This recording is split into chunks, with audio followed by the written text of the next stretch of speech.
All right, Coach, we're going to get started with Colin Harmon with ABC 15. Hey, Monty, can you just walk us through that inbounds play at the end of the game? And I guess just the way that the whole kind of last few minutes transpired with all the whistles and replays and reviews, just kind of how your team stuck with it there. Well, I mean, you could sit here and talk about the plays being drawn up and all that. Our guys just made plays and we stuck with it. When the whistle didn't go our way and the ball went out on book, I thought we had really good poise during that time. And then when the free throws were missed, we talked about free throw box out all morning because we had situations in game one where we didn't free throw box out. And so Mikhail makes a great rebound. We get a timeout. And, credit to Jay. We were trying to get a lob for DA, and he had the awareness to just put it up there where DA could only get it. And Book sets a great screen. Jay makes a great pass. And it's just one of those things that happens where you're just grateful for it, the will of our guys to just stay with it. I didn't think we played great tonight, but we made enough plays to win the game. So there was a lot of things that happened. I got to watch the film to make sure I'm not confused by all the events that happened, but it was unreal execution at the end. And for us, like the mental stamina to just stay in there and not give up when it looked like it wasn't going to go our way. Next is David Brandt with the Associated Press, and then Kellen Olson. Hey, Monty. Deandre just, that seemed to be an encapsulation of what he's turned into, just imposing his will, going to get that ball out of skids, kind of like a receiver in the end zone or something like that. I mean, he was good all night. What did you think of, just what he's turned into as far as such a dominant force down? Well, he's starting to understand having a role doesn't limit you. You know what I'm saying? Sometimes when you tell a guy, this is your role, they tend to think like, I can't do anything else. He just has a big role. And defensively, the rebounding, and then the ability to go at the end and get that ball where nobody else could go get it. Says a lot about his mental maturity. A lot of times you give up on plays like that when it's, that time on the clock. But I thought he showed a lot of stamina tonight physically too. I mean, he was running hard and rebounding in a physical game. I could go on and on about where he was to where he is now. He's just turning into a really dominant player on both ends of the floor. Next is Kellen Olson with Arizona Sports, and then Dave Mcminiman. And you mentioned Devin's screen, just the toughness for him tonight. Yeah. I mean, I heard the crowd going crazy, so it was either him or Chris coming through the entryway. And I know his face was swollen. I know he was in pain. But that's the will that I've been talking about that he has. And I thought the shot that he hit over Beverly was just booked. And Chris has been talking to him all year about just getting to your spot. Don't try to complicate it. He got to his spot and he made a big shot. And I thought his defense, like even though he had fouls tonight, he played physical defense. It's a playoff game. You got to figure out how the refs are calling it. But the screen, he said at the end, like the other option was if they made a mistake, just pop him, get a shot. But his screen was tremendous. Next up is Dave Mcminiman with ESPN, and then Mark Medina. Back here. The play, the final inbound play, is that from your playbook? You pick up at any point, and the ankle launch angle of the pass. Yeah, it's a different. Typically, run that more when it's like a typical BOB. It's pretty much a combination of something that Brett Brown used to run and Joe Prunty ran a play when he was here with the Suns. Tyson Chandler got that. It was like a slap in type play. So I wish I was that bright, but I'm not. I steal from everybody. The players, Jay just made a great pass. That's the deal. You put it where only DA could get it. Just great awareness by him. Is that something you guys practice that play? Nah, because you walk through it. There's so many situations you can walk through. We've never walked through them. We tried to run it earlier in the year playing against Denver. And DA had to go up and catch it and bring it back down and try to score. I think he dunked it, but that was just Jay. Book screen and DA's ability to go get the ball, those three guys in that play. And Cam and Mikhail just getting out of the way. So, like I said, I wish I was that bright, but it doesn't work out that way for me. Next up is Mark Medina with USA Today, and then Gina Mizell. Hey, Monty, what did you make of how Devin played through all the physical play that the Clippers were using on him? And what did you make of how they're playing overall? I think the game it's just playoff basketball. You know, I'm not, both Ty and I understand the level of physicality that is going to be allowed. I think Book did a decent job of not letting it take him out of his game. He got into foul trouble and was able to play for a few more minutes without picking up his third in the first part of the game. But that's just playoff basketball. Our guys are understanding it, and I can't reiterate enough having Jay and Chris and Etuan and Langston around this year to talk to our guys about these types of games has helped us a ton. Next up is Gina Mizell with Suns.com, followed by Kirsten Susel. Totality of the two games, I need to come out and win without Chris and to show the boys down the stretch and all the things that it sort of feels like he's still impacting this team even though he's not physically here. No so doubt. what does that say about him? Well, he's a winner. He has impact on winning. He's had an impact on the growth of our guys. He's had a huge impact on me. We had him on FaceTime in the locker room. He and I were just talking about a number of things, but Chris, everywhere he goes, you know, he has a positive winning impact on any group that he's involved in. Next is Kirsten Susel with 12 News, followed by Dwayne Rankin. Hey, Monty, in 2 games without having Chris Paul in the building, Book goes off, has a career night with his triple-double on Sunday, and then tonight Payne has a career-high 29 points. I know it's been a lot more than just them, but what can you say, just about your guys stepping up without Chris? I mean, we have depth on our team. It's young depth, but we have depth. And against a deep team like the Clippers, you just need it. You know, and there's not a lot of room for drop-off. When one guy goes down, we need the guys who are playing to play at a high level. And Payne was tremendous tonight. His ability to get into the paint and score the ball was huge for us. Cam Johnson's been solid off the bench 2 games in a row. Dario gave us big minutes tonight. He hit a 3. He was decent in the paint tonight.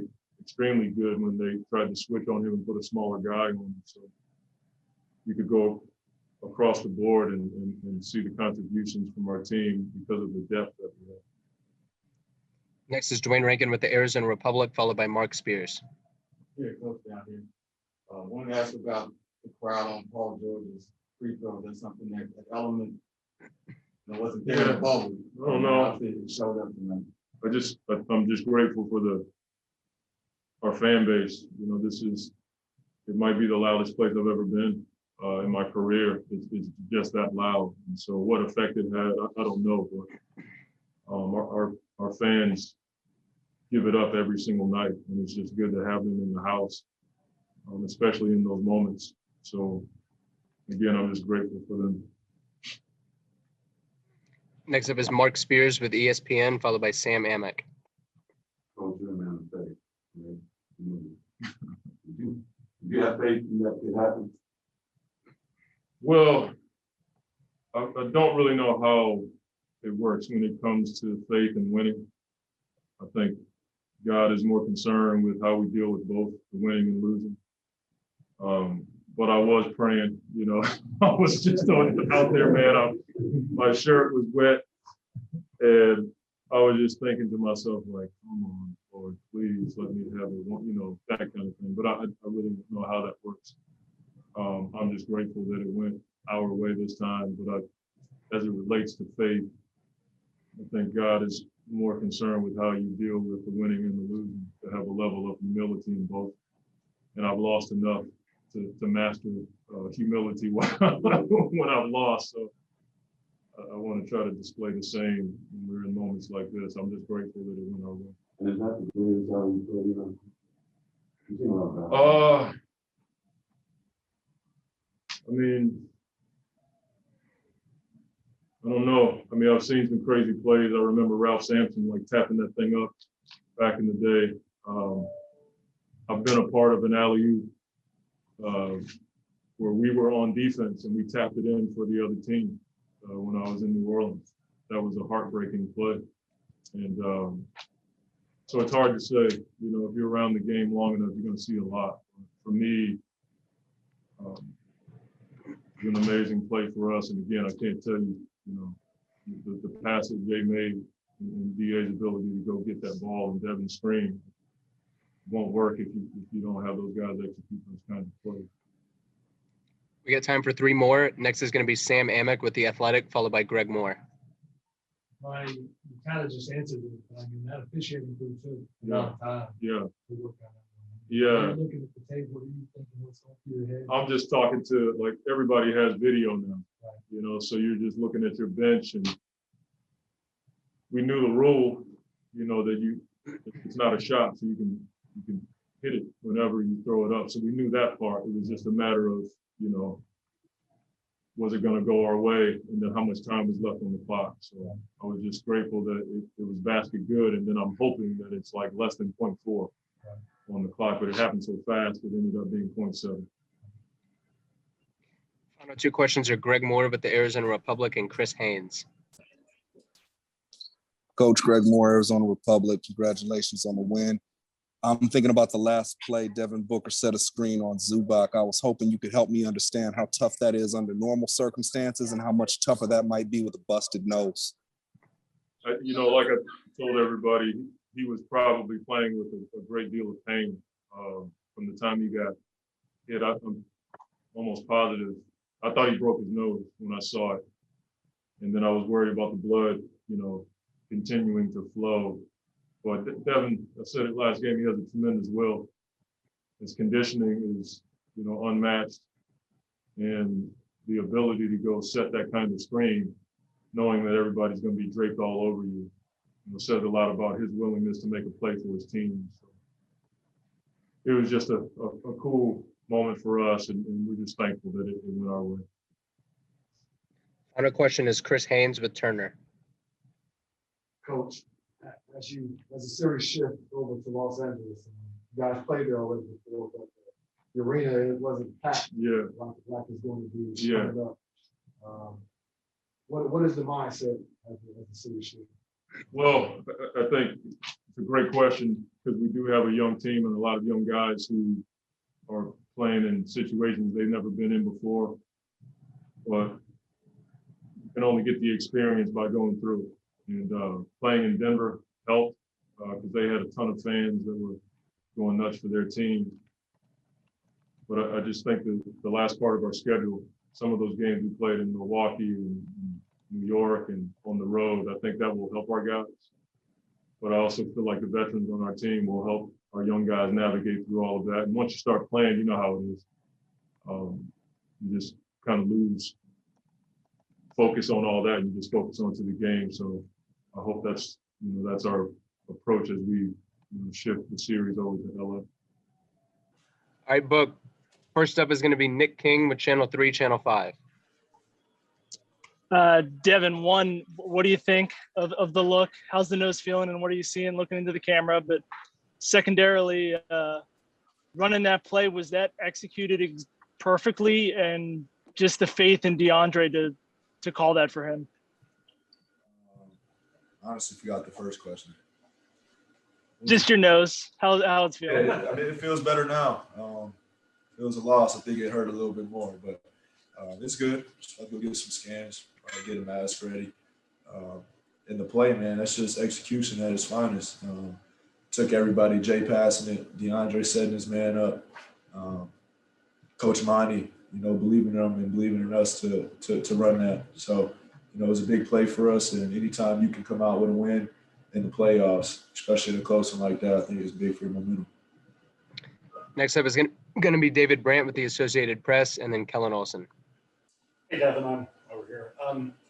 It seemed like in those last couple of minutes, you guys got a couple tough breaks. It seemed like every call was going against you, like everything that could have gone wrong. Like that, didn't it? Yeah, was going wrong. But you guys never see that upset. You know what I mean? You always, what does that say about this team that you guys still managed to find a way to pull it out? I mean, that's just the name of this team. You can't change a call after it happens. You get one challenge. We use that early, and you kind of just have to deal with it. If you put your energy in the wrong place of, trying to justify what happened two or three plays prior, you're letting your team down. So, it's next play mentality. Next up is Kellen Olson with Arizona Sports, followed by Gina Mizell. Hey, Bo, good to see you. Looking good. Appreciate it, man. With the lob, you were here for Tyson's. You're the only guy left from that team. I remember after the game, you said you thought Jay was crazy when he first did it in practice. You didn't know the rule. You know the rule now. When you set the screen, or you're in the position to? Did you think DA was good once you said it? Yeah. I mean, that was the only shot, like you said, when Tyson ran it at first. I think that was 4 or 5 years ago now. I learned that rule, and I think it's something that a lot of people don't know. Even talking to Rondo at half court after the game, he was like, "It don't count." Like, I've seen this movie before. It counts. It counts. So, it's incredible play, incredible execution on all ends. But again, Jay Crowder, that's a tough pass. Next is Gina Mizell with Suns.com, followed by Rachel Nichols. When the officials are reviewing the play, even though you knew it was your harder parts that it did count, it felt like that review, I'm sure it seemed like an hour or longer. Just what is going through your mind while that's all taking place and before it's confirmed that it was good. I knew the game was over, but we just want to stay composed. There's some extra hoorah going on the court. Plays prior to, they run into our crowd, holding up first team all defense, all that, and the game wasn't over. So we just keep playing through. So like I said, we're on to the next play, and now we're on to the next game. Next up is Rachel Nichols with ESPN, followed by Dwayne Rankin. Hey guys, Dev, have you ever had a nose injury before? Have you broken your nose ever before? Do you think it's broken now? And when you look in the mirror, how do you feel you look? I've never had a broken nose. Still pretty confident. I hadn't seen it till after the game, so I came back here and put a couple shots in there, put stitches on the top. My first time was seeing myself was after the game. They're telling me in the back, they're putting stitches in there, it wasn't broken. It's a little crooked. It's a little crooked, so we'll see. I mean, you look like a winner. That's all I know. Appreciate that, Rachel. Next up is Dwayne Rankin with the Arizona Republic, followed by Dave Mcminiman. Yeah, Devin Booker. This is both for one for you and then one for Pam. Question for you. Monty talks about how setting the screen is the biggest sacrifice you can make for a play. And when you're setting that, I mean, wasn't like it was simple. You was having to keep them back. Maybe take us through that from your end and setting that screen. Yeah, just understand how teams are going to guard. I know they're not going to leave me, so any type of hit that I can get that make them change direction and give DA an ounce of free space for a chance to go get it. But again, he had to set up his man for me to be able to get a hit. And I know I keep saying it, but Jay Crowder's pass, that's a tough pass to make. Real, it is. He did that, so that's very impressive. You watching it, or was it in slow motion? Yeah. Yeah, when I seen the ball, I'm like, dang, man, just dunked it. But piggyback off to when you was talking to him, at the end of the game, you can get away with a lot of stuff. That's an unselfish play by him. That's big time. That's big time. He sacrificed, made a screen, somebody else scored. A lot of players won't do that. That's in his position. So kudos to him. He's big time for that. Next up is Dave McMiniman with ESPN, followed by Sam Amick. Quick one for both of you. Devin, you only I think it's just 2 or 3 up here, but cool. And Cam, you've been capitalizing this opportunity of going on last year. Now it's not just a playoff career high for you, but career high NBA wise. Mhm.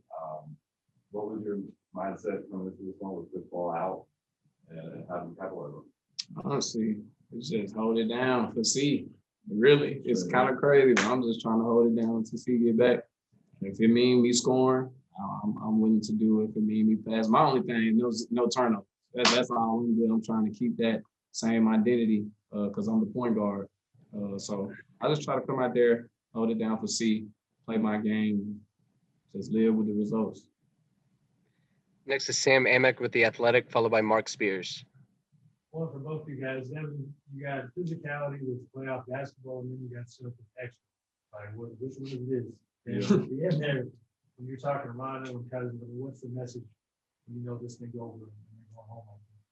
I was just saying, go Big Blue. That's my Kentucky guys. That's all I was saying. Yeah, right. Which physicality was it? I mean, that's for you guys to decide. I know, they're an aggressive team. That's how they guard. And, it's not just that bad. All those guys, the athletic wings, and watching the previous series against Dallas and Utah, switching everything and, trying to turn teams over. But, we're figuring out. We should have to stay aggressive, stay with what we do. Like you talked earlier, whether it's basketball players or not, we got to move to the next one. We're not the one making the call. And real quick, with CP, we know how he talks to everybody. You're going to hear him once you happen. Leadership for the future of this group. I mean, you've been talking to him on the side at all as you try to fill those shoes right now. For sure. I'm talking to C every day. Now I'm trying, like I said, I'm trying to hold it down. Trust me, C's calling. I probably got a missed call already. C gonna call. But that's what he do though. That's why he is who he is. Like he constant communication. A lot of people don't do that, especially in his position. A lot of people don't do that. His communication at a high level, and that's big time for our team. Next up is Mark Spears with ESPN, followed by Richard Science. Well, then my first question, both questions, but you really believe that actually happened? Or do you like, well, let's see. The play? Yeah, you're walking out to the court. Yeah, I believe it can happen. I've seen it happen. I've seen the play happen before. And just understand, like I said, how they're going to guard. I know they're not going to leave me. Yeah, I believe in it 100%. And then also, you have some work for DA after the game. What were you? Man, it's after every game. I don't want to get too ahead of myself, but his growth just continuously through every game from game one of the playoffs. He feel like he flipped the switch and he turned it on. He doesn't want to look back. He feels his confidence is there. And he understands how much of a force he is, and I think he's figuring out his capabilities of, being able to move, being able to guard, and at the same time setting screens and being in the right place. And tonight I see him mixed in his mid-range too, so we can give it to you all type of ways. Next up, Richard Science with Fox 10, followed by David Aldridge. Yeah, Devin, I just wanted to ask you, kind of on that DeAndre Ayton theme. It's only fitting that today was the NBA draft lottery, and how cool was it to see, a guy that you've seen grow up before our very eyes, a guy that you've been hard on because his potential, come up with such a big play.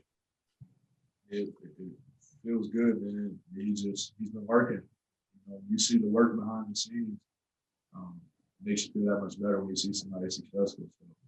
So, it always hasn't been sweet. The times always haven't been good. He's went through some things in this league, and he's just continued to get better, mature himself. And he's a dominant force on our team, and we lean on him for a lot of things. We got time for three more. Next is David Aldridge with The Athletic, followed by Chris Haynes. Book, you set 1 million screens in your life, 1 million picks in your life. In that particular situation, though, time, score, all of that, what are the mechanics of making sure you get your body into Zubats, that you don't push off so that there's no chance they can call an offensive foul or anything? What are you trying to concentrate on in that situation? Kind of like Cam said, it goes down a late game situation. You get away with a little bit more. But I know if I can just make him change the direction, or at least take a step under to give DA a chance to get his feet together, or he was going to chase over. I knew my man wasn't going to leave me. So I tried to get the angle underneath him to give them a clear lane to the rim. And do you, I'm sorry if you, I don't think you answered this before. Have you ever screened for somebody on a game-winning basket before? I haven't thought about that. Not to my recent memory. If I wasn't slipping out of it to come to the ball, I don't know. So that might be a first. Final two questions are going to be Chris Haynes with Turner and Mark Medina. Look, it's a moot point now, but the offensive foul that they ended up reviewing, that like the ref didn't call a foul. Yeah. Anything like, was that something that I've never seen before? Yeah. Yeah, I've never seen it. I try to get an explanation. I don't know. So I guess like if he went back and reviewed the call, I guess it happened to show that it wasn't offensive foul. I guess you guys get the ball back on the sideline. Well, I was more disappointed because we had a wide open shot in the corner. And even if we got the ball back, you let them set their defense when they just made a miscommunication that would have resulted in an open shot. So, I mean, we all need to work. We all need to get better. Taking ownership in. We miss open shot. If we miss something on our team, we come in, we say, my bad. We don't come back with 100 excuses. We just move on to the next one. So, that's all we're looking for out there is consistency and a fair chance to play. That's what we're doing. But to answer your question, I didn't understand that. Final question is Mark Medina with USA Today. Hey, Devin, good to see you. If you don't mind me following up on the Clippers' physicality, I mean, how do you see it? To what extent do you just chalk it up to playoff basketball versus it being extra? I mean, that's on the refs to decide. I know we have a team over here that, if teams are trying to play jump defense like that and takes me out, that campaign will, he'll kill you. He'll go after you. He's not scared of the moment. He's not scared to go make a play. So, there's a lot of denying, picking up full court, and I feel like that opens up opportunities and space for other people to get it going. And that's what we've been making on all season is that we're a complete team. With depth, even our players that haven't got a chance to get in the playoffs can play. And we get after it every day as a team, and we don't care who gets to shine. All we care about is what we did tonight. Okay, we're going to start with Cody Cunningham from Suns.com, followed by Kevin Zimmerman. Hey, Cam, the roller coaster of emotions of, what you guys went through this game, especially at the end, just how are you guys able to stay, keep your poise, keep your focus, and just keep the belief that you guys were going to pull through at the end? That's the main thing we've been talking about this whole playoffs is keeping our poise, no matter what's thrown our way, no matter what obstacles we may have to face, good shooting days, bad shooting days, calls going our way, not going our way, balls going our way, not going our way. The big thing we've emphasized is keeping our poise. And so, as when the rubber meets the road, you gotta show it when it counts, and I think we did a good job of that tonight. Next up is Kevin Zimmerman from Arizona Sports, followed by Royce Young. Hey, Cam, just that last play, the dunk by DA, what did you see on that? And then also it was like 8 live minutes of delay after that. What were you guys saying to one another after he made that dunk? Man, it was crazy. Unbelievable play call by coach, unbelievable execution by everybody. Book, incredible screen, Jay, incredible pass, and then DA finished it off. It was just, man, hanging in the balance. I had no idea. I think I was a little bit more off to the side. So we were talking about, is it going to count? What are we going to do? How much time is on the clock? And then it transitioned quickly from there into how are we going to try to guard them on these last 0.7 seconds? And lineups were all messed up. They were trying to sub in and out. We're looking at subbing in and out. And then we got that all figured out, obviously. And then it just had to finish it off. But it was crazy, 8 minutes for sure. Felt long, felt like 30. But I'm glad that one went our way. Next up is Royce Young from ESPN, followed by Polo Ugeti.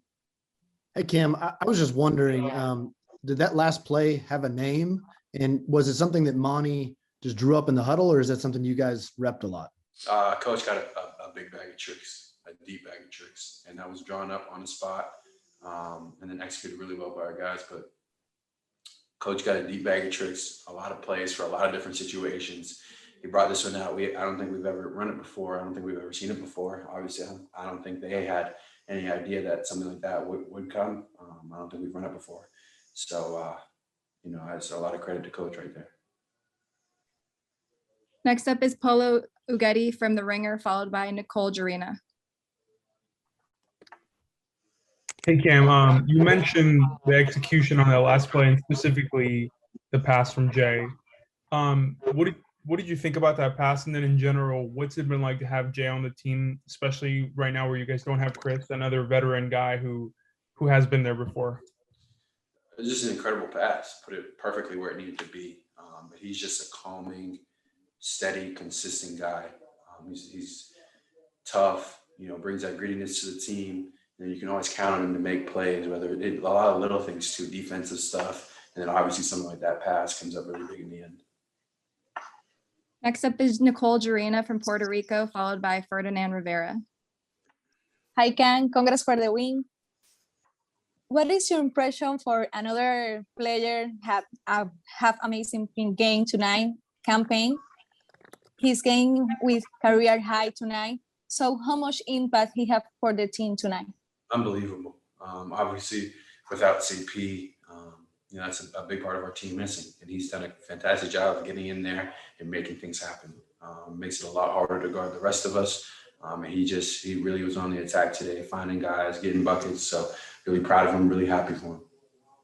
Our last question is going to be with Ferdinand Rivera from Puerto Rico.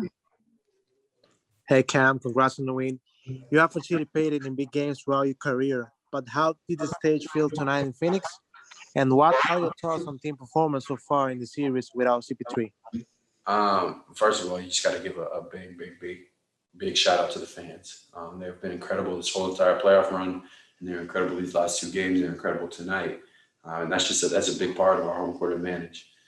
I think it's real. And, I think we've done a really good job of just locking in and showing poise and making plays when we need to make them. I'm really proud of this team, and I'm really grateful to be a part of it. It's something really special, and it's nothing I take for granted at all. All right, DA, thanks for joining us.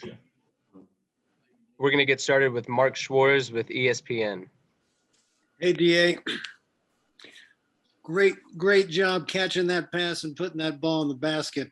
I just want to know a few things about that. First of all, everybody talks about how tough a pass that was to make by Jay. So if you can explain what exactly makes that a difficult pass under the circumstances.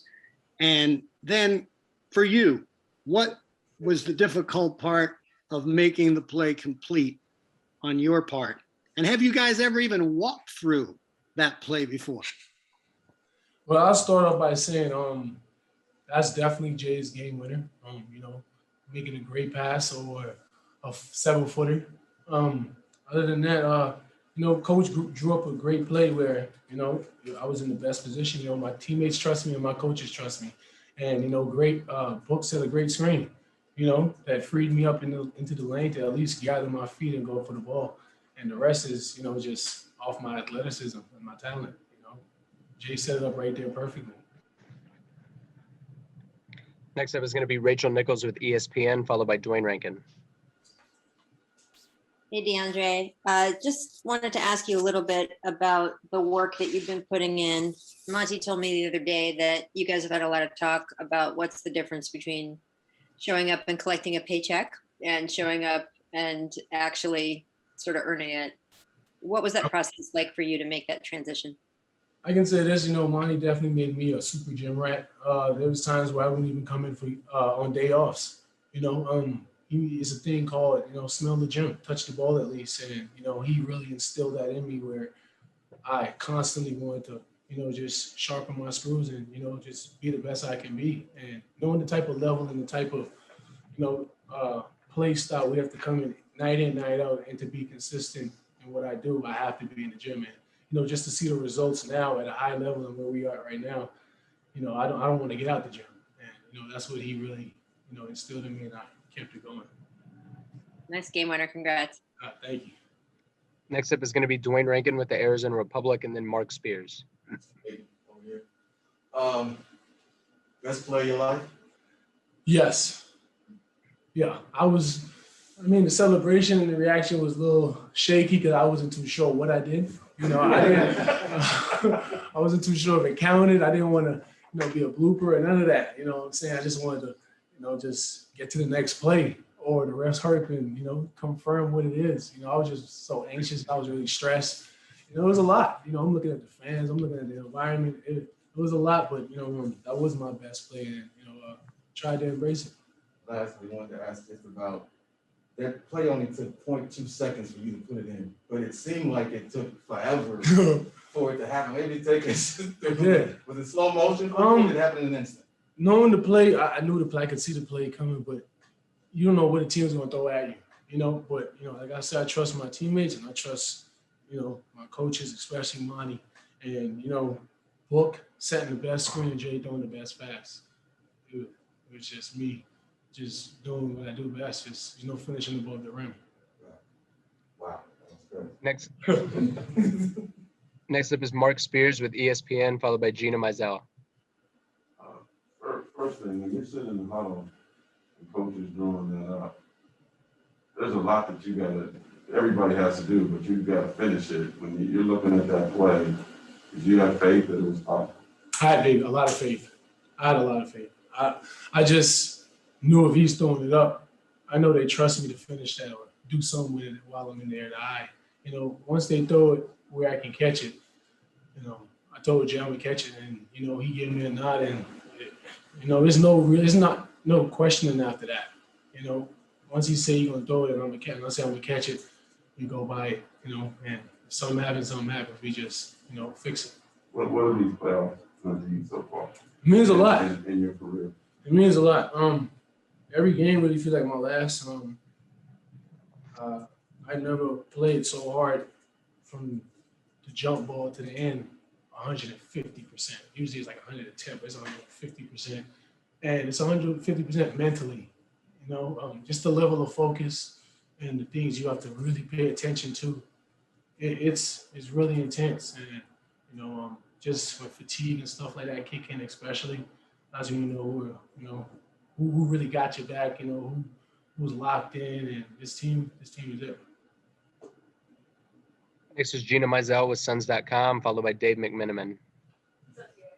So, everyone's of course talking about the game winner, but then you also had that alley-oop, also from Jay early on in the game that really got it going, and just your finishing all through this playoffs has been incredibly authoritative with lots of force. Just maybe, what do you feel like has unlocked for you? I know you always call yourself dominating, but it seems like it's even taken it to this level. So how have you been able to do that? You can say dominating times 100. But to be honest, like I said, being in the gym, doing the things I do consistently, approaching the game the right way, having dudes like C and J, Book, and everybody just being on top of me, just showing me things and telling me things that, that really for longevity, that I can continue for my career to be the best player I can be. Stuff like running the floor hard, and that's just a part of basketball. That's the thing I do best is running the floor. And dude like Jay, you can tell he played with a lot of great players. Dudes like Bam throwing it up that high. So it was fun tonight. Next up is Dave McMiniman with ESPN, followed by Melissa Rowland. Got two for you. One, on a night where Book doesn't shoot all that well, gets hit in the face, and obviously you're still without CP. What do you do for your confidence and the team's confidence to have the bigger roles that both you and Ken Payne play? Mainly with this team, man, it don't matter who's on the floor. We play our game. We play the way we play. We're coachable, and we go by a certain I say certain structure. We don't change anything. And somebody subbed out, one of our superstars is up, just know that dude is back, and I'm going to play the same way. And that's what we do best. Cam really stepped up, taking a lot of load, taking big shots, and making some tough layups down the lane, man. And it's just just seeing how all that progressed, and seeing the work he put in. Yeah, he was bound to have a game like this. And secondly, Matt Weiner of NBA TV has already given a title to the play. He's calling it the Valley Hoop. That's tough. The Valley Hoop. I like that. I really like that. Next up is Melissa Rowland with Fox Sports, followed by Kellen Olson. Hey, DA, how have you seen Payne's confidence grow over the time you guys have played together? What strikes you the most? Man, I honestly say CP has literally tipped Payne on his wing. You know, when you see Payne coming into practice with Chris Paul, you wonder, you know, Chris Paul usually one here early. When you see Payne right behind him, and you know, you tend to ask questions. You know, them two have been with each other, watching film, lifting weights together in the morning before games, stuff like that. You know, you can tell that Cam really took a different approach, you know, to a whole nother level, and he did it right in front of our eyes. And you know, like I said, he was bound to have one of these games, and he's a guy who keeps it consistent. You know, he plays hard both ends of the ball, and you know, I just love his passion. Next up is Kellen Olson with Arizona Sports, followed by David Brandt. Hey, DA, with the lob, you've caught a whole lot of lobs in your career. So when you come off the screen and you make eye contact with Jay, whatever it is with the lob, how are you feeling about the play when you got around coach? Did you feel like you were good? How do you read the ball in the air? Can you take me to where you were? Me and Cam spoke. Once I set that first screen with Cam, I tried to set up Zubac to, you know, for Book to have a good angle on him. And I believe once my feet touch the paint where I can go off right, left, 1, 2, not many people are going to be up there with me. So that's where I got confident at. Once I really got that gather, nobody bumped me or, you know, it was up. And, you know, that was it. Next is David Brandt with the Associated Press, followed by Sam Amick. Hey, DA, over here. You know, a lot of people nationally over the years since you've been in the NBA have compared your career to Trey and Luka, and that in some ways you might have been a little bit of a disappointment. But I haven't heard that much lately. Like, what's the stretch meant to you? Have you ever worried about that? You know, are you just proud of kind of coming into your own and proving what you can be? I mean, at the end of the day, we all different players. I'm a 7-footer, big man, and 2 point guards. I don't know what you can compare, but me, I play as hard as I can. This is my team. I dominate the best way I can for this team, and you know, I try to take this team as far as I can. And other than that, I trust my work. I trust my work ethic. I trust my craft, and I work very hard at it, and I'll continue to do that. So, that's about it. Next up is Sam Amick with The Athletic, followed by Greg Moore. DeAndre, you talk about the focus it takes on this stage and that last play. I'm assuming you had clarity on the fact that, you know, some of us just learned tonight the rule about no goaltending on an inbound pass. So, I mean, for one, do you know that? No. Heck no. That's why we didn't want to react. Right. So, man, it's so hard to explain. But just know it just felt like my hand hit the rim on the ball. It just is a bunch of confusion. And I never been in that position before. I just know put the ball in the hoop right now. And so if you didn't know that, you're worried. I'm worried, but I did what Coach told me to do. You know what I'm saying? So I'm like, you know, dude, is it on me? And, you know, Coach looked at me and said, yo, that's the rule. Like, yo, you can, if it's above the cylinder, you can finish that play.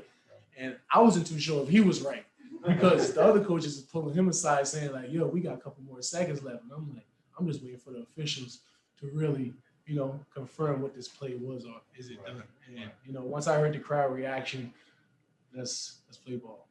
The other part of that, what Book said in that pick, I mean, he's the number one option as a scorer, superstar. Sacrifice. He's out there with a busted nose taking on Zubac. Sacrifice. Big sacrifice. That's what this team's about. It's big sacrifice. It don't matter. You don't know who's going to drop 30. You don't know who's going to hit the game winner. That's how this team is. We play for each other, and the key thing we do is togetherness. We try not to break that, you know. We get in that huddle, we get on each other, and we say what we have to say, and, you know, we get back out there and play for each other. That's about it. Got time for 3 more. Next up is going to be Greg Moore with the Arizona Republic, followed by Dwayne Rankin. DeAndre, great game, man. 12 of 15 shooting, just great game. Greg Moore, Arizona Republic. I'm glad that the screen came up. I want to ask about how strong is Zubac, because I'm thinking about Devin getting in there to set that pick. It'd be one thing if he was setting a screen on a guard or a forward. He's setting a screen on a footer. Like, how strong is that guy that you're going against? Man, Zubac is pretty strong. Like all Steven Adams, every center, he is a pretty strong dude and a big dude as well. That's why I give so much props to Book to really set a good screen on a guy like himself, a paint protector, and, you know, just really find a good angle on him to free me up. You know, all my respect go out to Book and Jay for that play as well. Final two questions are going to be Dwayne Rankin with the Arizona Republic and Christos Saltis. Just got a quick follow. When did you tell your son about this game? I got the jersey. I got the jersey from him so I can remember it, to give him that. So, I mean, there's a lot. I think that was the first thing I said. I want to give this jersey to him. Maybe some people might say, I ain't did nothing, I ain't won nothing, but that one meant something to me, So, stuff like that. Just keeping little things close to me like that. Put it in the crib. Yeah, put it somewhere for him to, mess with a little bit. Final question is Christos Saltis from Greece. Hey, DA, great game. Congratulations on the win. You are 2 wins away from the NBA Finals. How do you handle that situation, and what is your mindset going to the LA for the Game 3 and Game 4? I'm just gonna get harder. Them dudes is gonna come out even stronger, more physicality, and they're gonna attack us. And we just gotta be prepared, for anything. And one thing we just mainly have to do is play our basketball. Once we do that, we'll be fine. Play our pace, and the main thing is our defense. Once we stay focused on the defensive end, the offensive, we'll work on the offensive end. Offense will come.